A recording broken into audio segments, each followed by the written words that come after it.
Double engine की सरकार प्रदेश को विकसित प्रदेश बनाकर रहेगी। राजेंद्र सिंह राठौड़।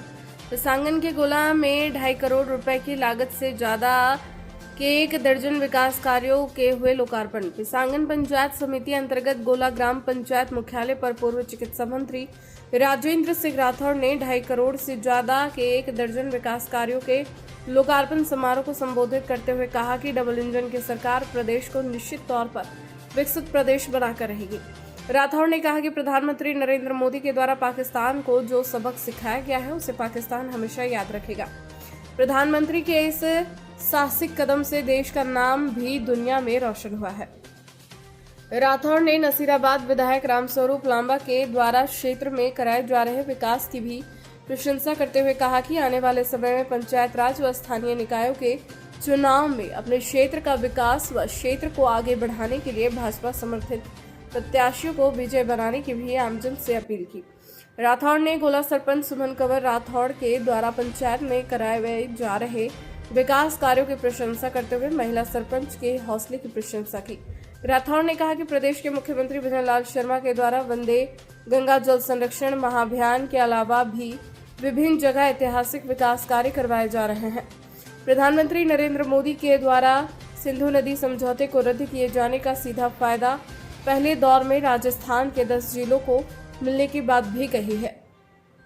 इस अवसर पर नसीराबाद विधायक रामस्वरूप लांबा ने भी अपने संबोधन में पूर्व चिकित्सा मंत्री राजेंद्र सिंह राठौड़ के द्वारा उनके पिछले कार्यकाल में नसीराबाद विधानसभा क्षेत्र में करवाए गए विकास को गिनाते हुए राठौड़ का आभार व्यक्त करते हुए केंद्र नेत नरेंद्र मोदी व प्रदेश नेत भजन लाल सरकार को विकास का पर्याप्त बताया। तो हर तरफ पूरा राजस्थान में विकास की गंगा बह रही है। आपका जो भी कामकाज है तो पार्टी का सब नेता सक्रिय है काम करवाना। तो सीएम साहब भी कल आया, वे भी आई घेर गया कि भाई कार्यकर्ताओं को जिन्होंने पार्टी की सरकार बनाई, सरकार किसी हर एक इस बात के लिए भी धन्यवाद देना चाहूंगा। एक सच्चे जनप्रतिनिधि जो जन का प्रतिनिधित्व करते हैं, जनता की भावनाओं के अनुसार काम करते हैं। आपने यहाँ अतिक्रमण से लेकर सफाई से लेकर अलग अलग जो काम किए, आज उसी का परिणाम है। इतनी बड़ी संख्या के अंदर यहाँ बहनें बैठी है, भाई बैठे हैं। और यहाँ की ग्राम विकास अधिकारी जी ने जिस प्रकार इस काम में रुचि ली, मैं जहां भी जाता रहा, पंचायत राज मंत्री भी रहा, ग्राम विकास अधिकारी की शिकायतें जरूर मिला करती थी। ये मौका कब मिलता था तो जब उनके लिए अभिनंदन उनका किया जाता था। उनको भी धन्यवाद देना चाहूंगा। आज इस वक्त हमें इस सभा में बैठे हैं, दुनिया के सबसे लोकप्रिय नेता नरेंद्र मोदी जी ने अपने शासन के 11 वर्ष पूरे किए हैं। जो संकल्प उन्होंने लिए थे आज वो सिद्धि में परिवर्तित हो गए। आज इन 11 वर्षों में इस हिंदुस्तान की तस्वीर और तकदीर को हमने बदलते देखा है। हमारे हिंदुस्तान को कभी कहा करते थे हिंदुस्तान की अर्थव्यवस्था दुनिया में नीचे के 5 देशों की अर्थव्यवस्था में शुमार करती है। ये मोदी जी का कमाल है। आज हिंदुस्तान दुनिया की 4थी अर्थव्यवस्था बन चुका है और अगर यही रफ्तार रही तो 2028 तक जर्मन को हराकर हम 3री अर्थव्यवस्था बन जाएंगे। मुझसे पहले कैलाश जी ने जिस घटना का जिक्र किया, हमने पहलगांव के कायराना उस हरकत को, उस घटना को सुना, सबके मन में दर्द था। जब पर्यटक जो घूमने जाए उससे धर्म पूछा जाए और धर्म पूछ कर गोली मार दी जाए परिवार के सामने, इससे दर्दनाक हादसा हो नहीं सकता। और 22 तारीख की वो घटना और 22 मिनट में पाकिस्तान की मान में जाकर 9 के आतंकवादी ठिकानों को समाप्त कर देना।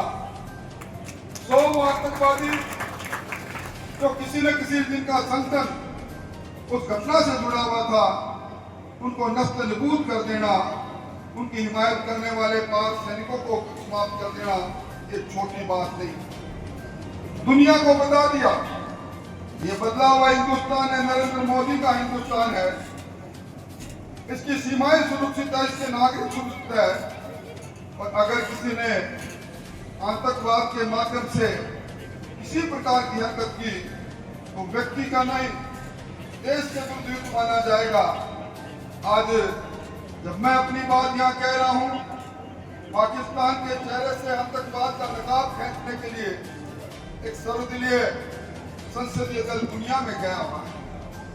दुनिया के लोग ये मानने लग गए कि पाकिस्तान छद्म रूप से हिंदुस्तान के साथ युद्ध करता रहा, ये आतंकवाद की फैक्ट्री है।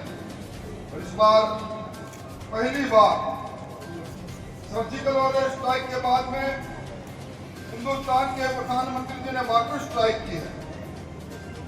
जो सिंधु घाटी समझौता 1960 में नेहरू और अयूब खान के बीच में हुआ था, 6 नदियों में से 3 नदियों का पानी पाकिस्तान को, 3 नदियों का पानी हिंदुस्तान को, 80% पानी पाकिस्तान को नदियों का, 6 नदियों का मिलता था, 20% सिर्फ हिंदुस्तान को मिलता था।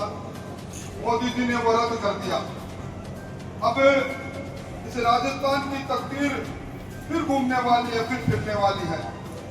कल आपने हमारे मुख्यमंत्री जी की बात सुनी होगी। मुख्यमंत्री जी का एक ही ध्येय है कि राजस्थान का खेत हरा भरा हो, राजस्थान की प्यासी धरती को पानी मिले। इसके लिए राम सेतु जल परियोजना, ये परियोजना यमुना का पानी राजस्थान में आए, इसकी आधारशिला